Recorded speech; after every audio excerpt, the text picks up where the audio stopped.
বাড়াইতে হবে, নইলে আমরা এখানে অনেকে সকাল থেকে না খেয়ে আছি, প্রয়োজনে না খেয়ে মরে যাবো।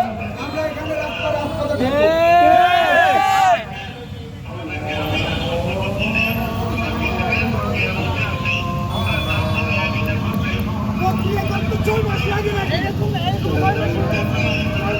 প্রক্রিয়াগত 6 মিনিট আগে আমাদের দিতে বলেন দায়িত্ব।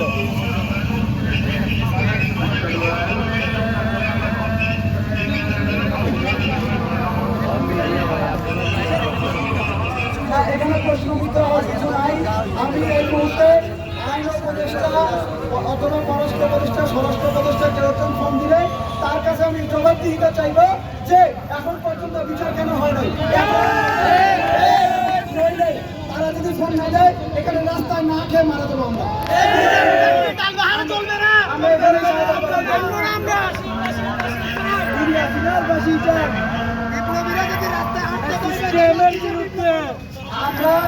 আমরা কঠোর সিদ্ধান্ত না নিয়ে পারছি না। আমাদের ধৈর্যের বাঁধ ভেঙে যাচ্ছে।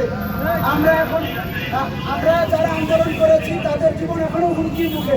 আপনারা তাদেরকে চেয়ারে বসে গেছে। আপনাদের কাছে আমরা আপনাদের জবাবদিহিতা স্বচ্ছতা নিশ্চিত করার জন্য আপনাদেরকে আমি কথা বলতে চাই স্বরাষ্ট্র উপদেষ্টার সাথে, আইন উপদেষ্টার সাথে।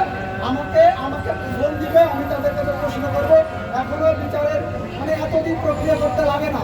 আপনারা সিরিয়াকে আপনারা যদি দৃষ্টান্ত হিসেবে দেখতে চান তাহলে বুঝতে পারবেন যে এত অল্প দিনে 2-4 দিনে তারা বিচার করতে পারছে, অথচ 2000 ভাইকে যারা খুন করেছে, যারা জড়িত, তাদের বিচার হচ্ছে না। আমি স্বরাষ্ট্র উপদেষ্টা, আইন উপদেষ্টা ফোন না দিলে আমি তাদের সাথে আমি এখানে রাস্তায় শুরু করবো আজকে। আমরা সবাই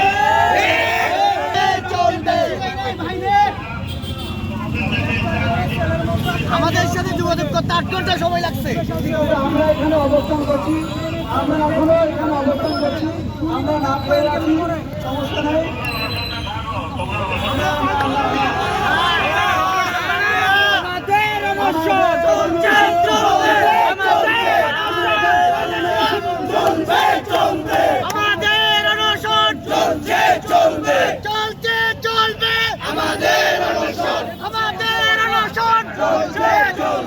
আমাকে কয়দিনের মধ্যে বিচার নিশ্চিত হবে, কয়দিন লাগবে এটা আমাদেরকে জানাতে হবে।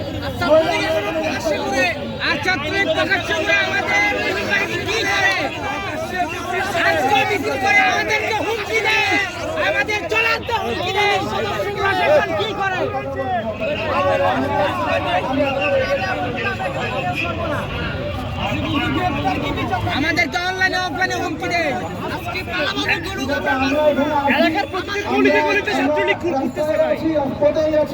আমরা অনশনে আছি, অনশনে থাকবো যতক্ষণ না পর্যন্ত টাইম ফ্রেম দেওয়া হবে যে এই দিনের মধ্যে বিচার করা হবে। ততক্ষণ পর্যন্ত হয়তো বিচার হবে না, হলে আমাদের লাশ এখান থেকে নিয়ে যাবে।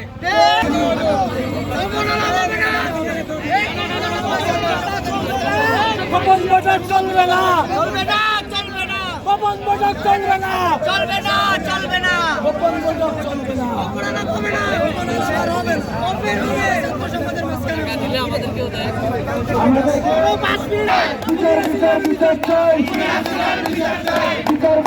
দৈনিক আজকের বাংলা .net